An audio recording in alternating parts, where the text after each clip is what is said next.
Hi guys, James at Rampant Lion Reviews again for you today with another beer review. For this one we are going to head over to Canada once again, and we're going to revisit a brewery that you've seen me review a couple of things from now. And this is a brewery that also seem to be making a real name for themselves, particularly in the IPA category, and I've enjoyed all of the beers that I've had involving these guys. So we're going to go to Hamilton in Ontario once again, and we're having a look at yet another beer from Collective Arts Brewing. So this one is the IPA number 7, which comes in at 7.1%. As the name suggests, it is an IPA and it's brewed with Nelson Sauvin and Citra hops. They're describing it as a Southern Hemisphere IPA on their website, so it should be really interesting. I've enjoyed the IPAs that I've had from this brewery before. Indeed, this seems to be a style that these guys kind of specialise in, along with some sour beers. But the really cool thing is that we're starting to see some Canadian beers, you know, getting out there a little bit, because for a long time in Europe we only really got American stuff, so to see some Canadian things over here really is good. But this was yet another beer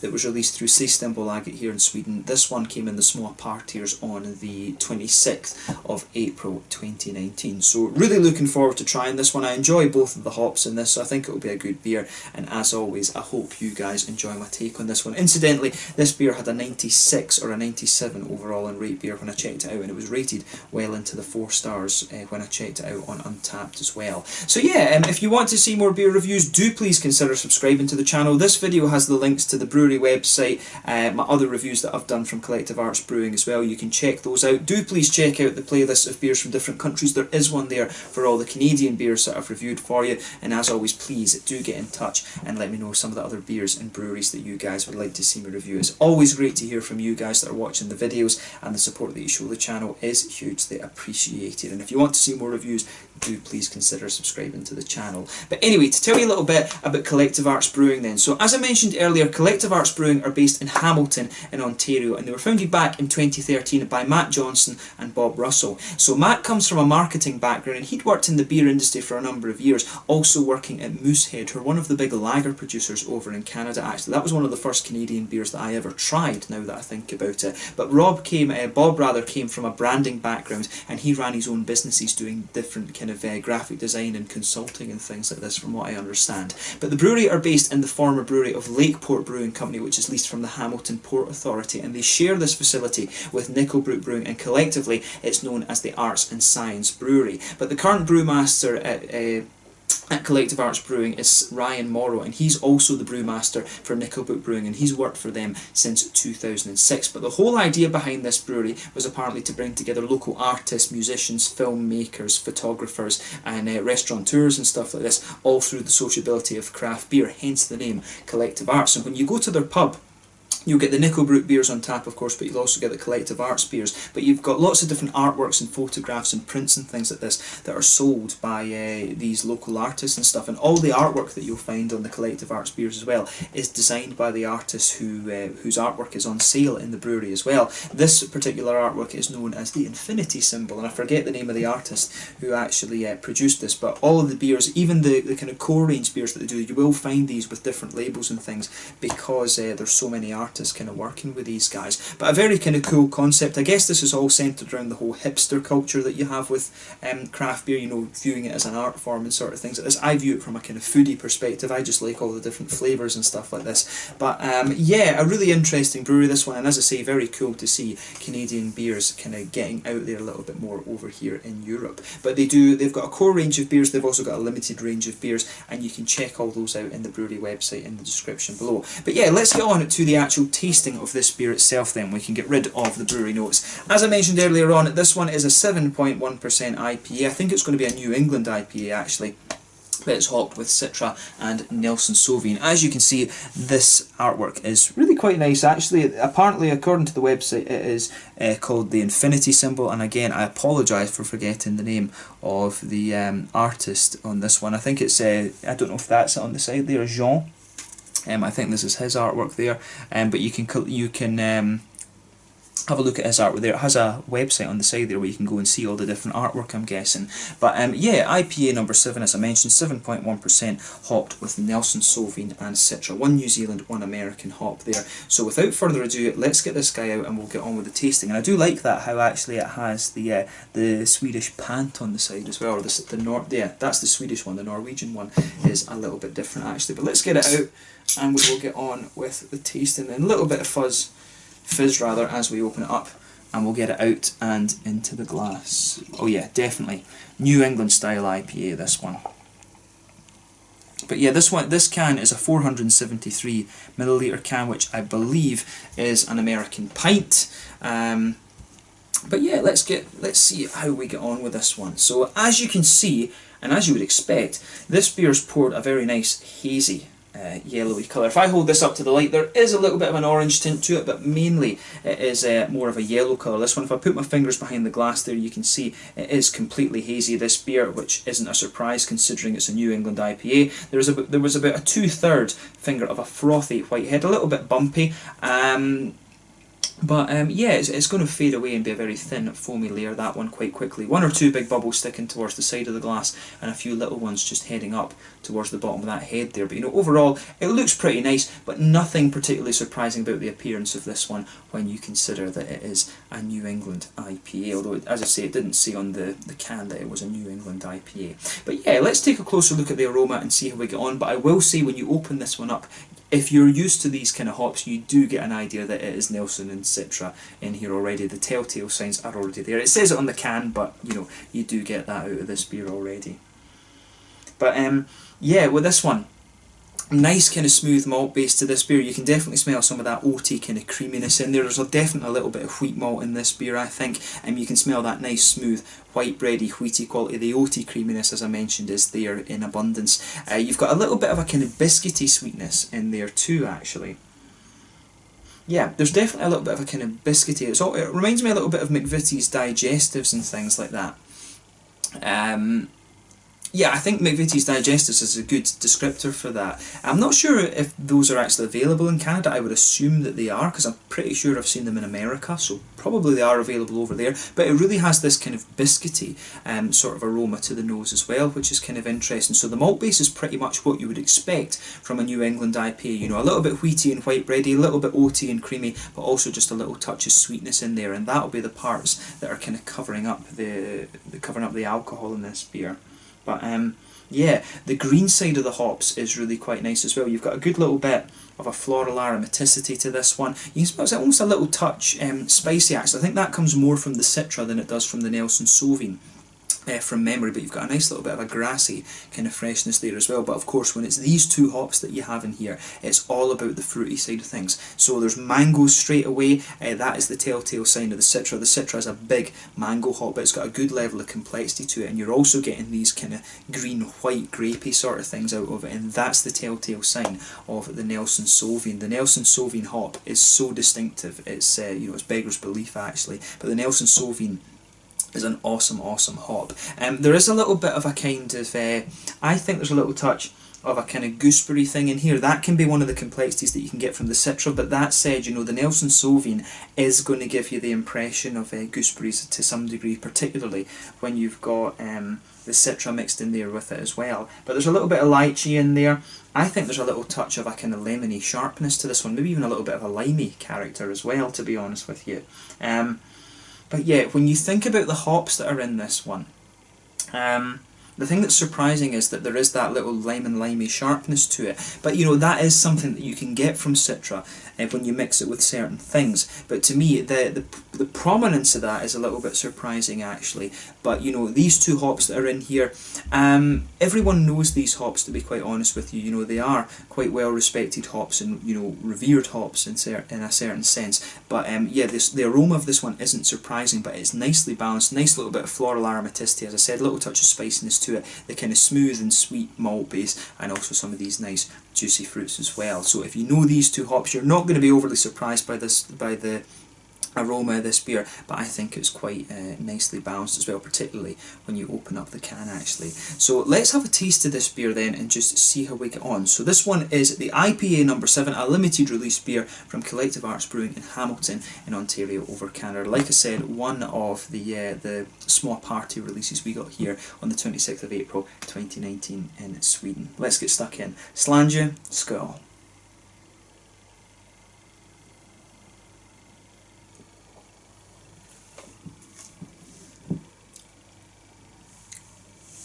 Oh, yeah, that's a pretty nice beer, that I have to say. You know, thumbs up to the guys at Collective Arts. When I was on the first sip there, I was a bit worried because, you know, straight away you get this nice kind of floral, grassy presence to it. And one of the risks I think you take with the New England IPAs is that sometimes you can drink them a little bit too fresh.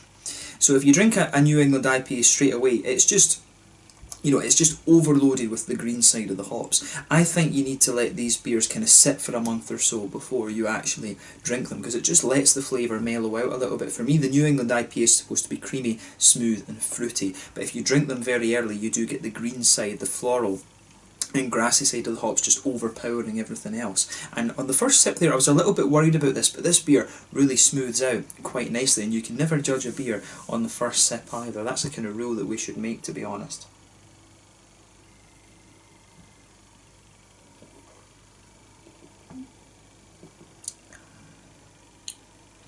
But yeah, I really like how this one's going together. This is one of these IPAs, to me, that comes across as being a little bit nostalgic almost, because, you know, the hops in this are so familiar. It actually reminds me in some ways of the GBG Beer Week from Stigbergets that we had here in Sweden, and Narangi from OO Brewing as well. You know, these two hops are so widely used that this beer, you know, if you go back to maybe say 2016, something like that, when these New England IPAs were really starting to kick off, if you like, this is a beer that if you tried this at the time, it would blow you away. So at the moment, I find this one to be, you know, just a little bit nostalgic in that sense because of how the flavour profile is. But it's a really nice IPA, don't get me wrong on that. It's one of these ones that just takes you back in time a little bit, which is always a nice treat actually. You always want, you know, I always go on about how I miss the West Coast IPAs, but even with these New England ones, there's so many hops and malts and things coming out these days, and yeast strains as well. You know, that to go back to something that really blew you away a couple of years ago is always a little bit of a treat. So to me, this is one of these beers that strikes me that it would have been awesome to try, you know, like 2016, you would have been absolutely blown away by this back then. But it's a really nice IPA, this one, so have a go at it for yourself and just see what you think.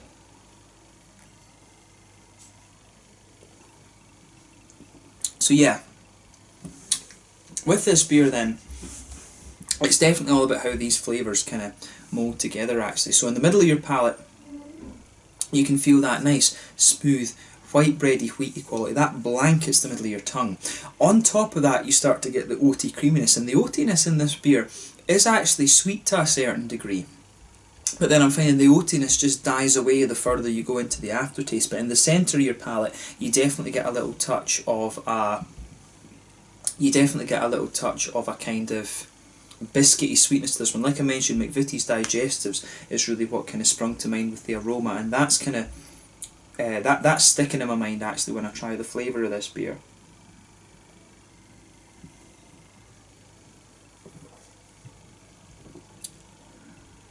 Yeah, I'm finding that when you take this beer in, it comes across as very oily, and then it just smooths out and sweetens up a little bit in the middle of your palate too. But to me, this is a really nice New England IPA. I'm finding it quite oily in terms of its mouthfeel as well compared to some others, and that I think suits the flavour very well, and that actually makes the malt base seem a little bit sweeter too actually. Mouthfeel can play a big role in beer, as I'm sure you know. But yeah, so with the malt base in this one, with the hoppy side of the beer then, back corners of the palate you've got a little bit of an earthiness there.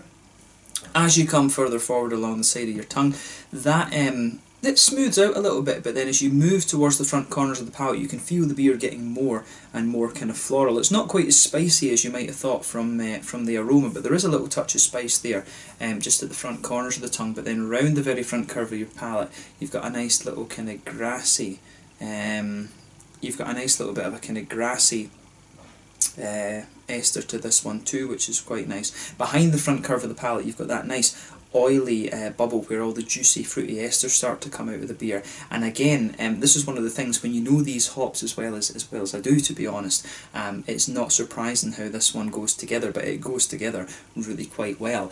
So just towards the back of that oily bubble that I was talking about, you get a little touch of grapefruit in there, and depending on what you mix the Citra with, you can get a little bit of grapefruit out of it. You get that slightly darker, more sour grapefruit flavour. As you come further forward from that though, you get more of a mango, a juicier mango flavour out of it. And then as you move towards the front of the palate a little bit more, that's where you start to get the sort of green-white grapey notes that you would expect of the Nelson Sauvin.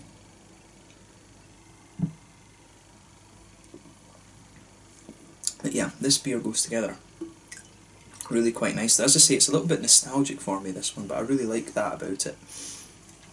But yeah, as you progress into the aftertaste a little bit more, I think some of the sweetness from the oats starts to come out a little bit. Some of the smoothness from the wheaty side of the beer is also there as well. But you start to get the green grapiness kind of lingers there, but you start to get the kind of the gooseberry notes out of this beer, and also a little bit of the lychee as well. The limey notes that I was picking up in the aroma aren't really coming out. To me, this is more leaning towards in the aftertaste the sort of green-white grapey side of things, and also the gooseberry notes and a little bit of the lychee too. The mangoes kind of linger a little bit in the back of that fruity bubble as well. But you know, overall, this is a really, really nice IPA, this one. As I say, if you tried this back in 2016 or so, it would have been one of the ones that just kind of blew you away. If you know, this is one of these beers that it reminds me really of the kind of introduction that we had to this style with the GBG Beer Week and stuff like that, and the amazing haze uses Mosaic.